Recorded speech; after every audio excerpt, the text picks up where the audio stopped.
Hello viewers, ఈరోజు మళ్ళీ ఒక కొత్త వీడియోతో మీ ముందుకు రావడం జరిగింది. మన కాంగ్రెస్ ఇప్పుడు ప్రస్తుతం పాలిస్తున్న రేవంత్ రెడ్డి సార్ గురించి, ముఖ్యమంత్రి గురించి మనం మాట్లాడుకోబోతున్నాం. అతను ఇచ్చిన హామీలు, అమలుపరుస్తున్న హామీలు అమల్లోకి వస్తున్నాయా, అసలు రావా అనేది ఒకసారి మనం వివరంగా తెలుసుకుందాం.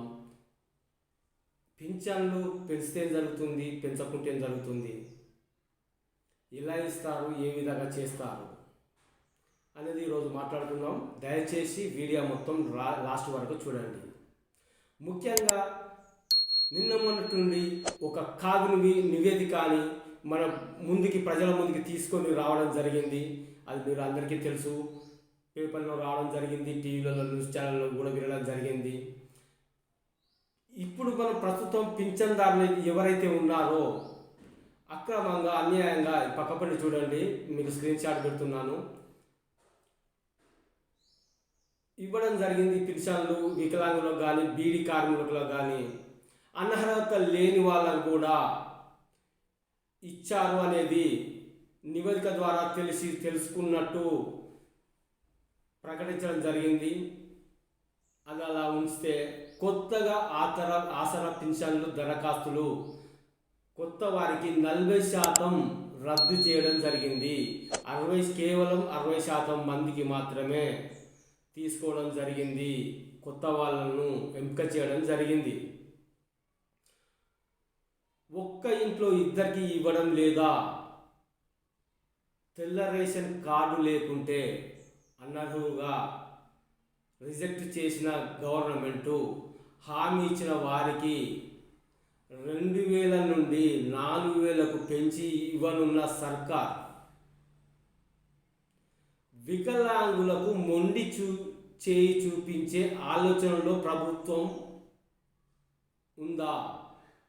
ఇప్పట్లో 4000 తీసుకుంటున్న వికలాంగులకు 6000 రూపాయలు పెంచి ఇచ్చే అవకాశం లేదా? మరి వికలాంగులు ఊరుకుంటారా? ఎప్పుడు పెంచిస్తారు 6000 రూపాయలు? మొన్న ప్రవేశపెట్టిన బడ్జెట్లో పాత వారిని, కొత్త వారిని చేర్చి అందరికీ వికలాంగులతో కలిపి 4000 రూపాయలు ఇవ్వనున్నదా గవర్నమెంటు?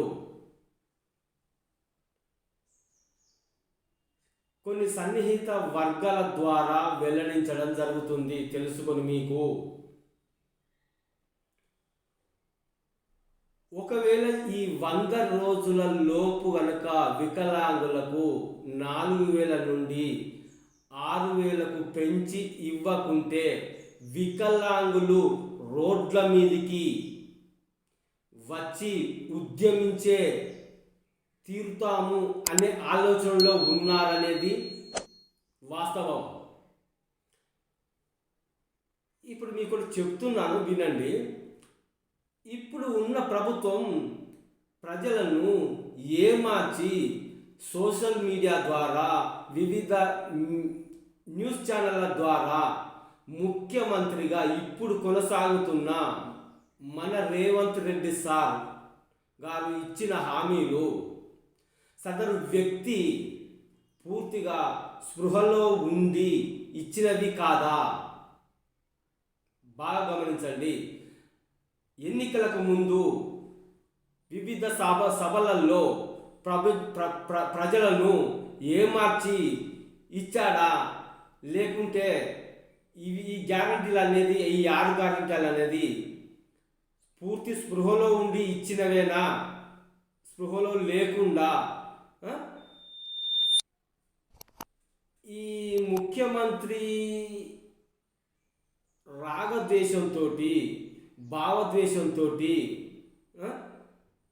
మాజీ ముఖ్యమంత్రి మీద కక్ష సాధింపు చర్యగా, ఎటువంటి అవగాహన లేకుండా ఒక వ్యక్తిని తెలంగాణ ప్రజలు ఎన్నుకున్నామనే నిర్ణయం తీసుకునే ఆలోచన కూడా ప్రజలకు ఉన్నది. పాత ముఖ్యమంత్రి ఎవరైతే ఉన్నారో ఆ ముఖ్యమంత్రి మీద కక్ష సాధింపు కోసమే, ముఖ్యమంత్రి కావడం కోసమే అనే ఉద్దేశం ఉండి వచ్చాడా, లేకుంటే ఈ ప్రజలను ఏ విధంగా పాలించాలి అనేది అవగాహన ఉన్నదా లేదా అనేది కూడా ప్రజలు నేటికి అర్థం చేసుకోలేకపోతున్నారు. అందరికీ తెలిసిన విషయమే. ఎక్కడ కూర్చున్నా ఇదే చర్చ జరుగుతుంది. ఈ ముఖ్యమంత్రికి ఏ అవగాహన ఉన్నది, ఏ అవగాహన లేదు, సరైన పాలకును మనం ఎన్నుకోలేదా అనే ఉద్దేశం ప్రజలలో ఉన్నది. ఇప్పుడు ఈ 100 రోజులల్లో కానీ, ఈ 6 హామీలు కానీ సరైన రీతిగా ఎన్నికల ముందుకు ఏవైతే చెప్పాడో అవి అమలు పరచకుంటే ప్రజల పరిస్థితి ఏంది, ప్రజలు ఎంతగానో మనం ప్రజల్ని ఏమార్చామని ఈ ఇప్పుడు ఉన్న కొనసాగుతున్న గవర్నమెంట్కు తెలియదా? ఒకటి వినండి ఫ్రెండ్స్, ఇది ఏ విధంగా జరుగుతుందో, ఎలా జరుగుతుందో చూడాల్సిన, వెయిట్ చేసిన టైం ఉన్నది. ఇంకా అతి కొద్ది టైమే ఉన్నది. ప్రజలు, ఈ వికలాంగులు, ఈ బీడి కార్మికులు, ముదసలి వాళ్ళు, ఇంకా వివిధ రకాలుగా తీసుకుంటున్న పింఛన్దారులు, వీళ్ళందరికీ అసలు ఇప్పటి వరకే ఇస్తున్న పింఛన్లు కూడా ఏమన్నా తగ్గిస్తారా? ఒక్కింట్లో ఇద్దరికి ఇచ్చే పింఛన్లు కూడా ఒకరికి మాత్రమే అని తీసుకొచ్చే ఆలోచనలో ఉందా గవర్నమెంటు? అసలు రేషన్ కార్డు లేని వాళ్ళకు ఎటువంటి పథకాలు రాకుండా, ఎటువంటి పథకాలు ఇవ్వకుండా కూడా చేసే ప్రయత్నం చేస్తుందా అనేది మనం ముందు ముందు తెలుసుకోవాల్సిన అవసరం ఉన్నది. ఇది లాస్ట్ వరకు చూసినందుకు ధన్యవాదాలు మీకు.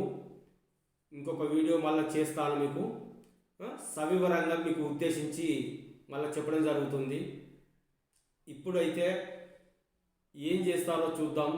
అసలు ఇక్కడ పెట్టేసి ఏదో కొసరి అని ఏదో నాటకాలని ఇవన్నీ చేసుకుంటా మనం చూస్తూనే ఉన్నాం, టీవీలలో వింటున్నాము. ఏ కోరిక మేరకైతే ప్రజలు ఎదురు చూస్తున్నారో అటువంటి కోరికలు ప్రజలకు కల్పించి గెలిచిన తర్వాత మొండి చేయి చూపిస్తున్న గవర్నమెంట్ అనేది ఇప్పుడు ప్రజలకు అందరికీ అర్థమవుతుంది.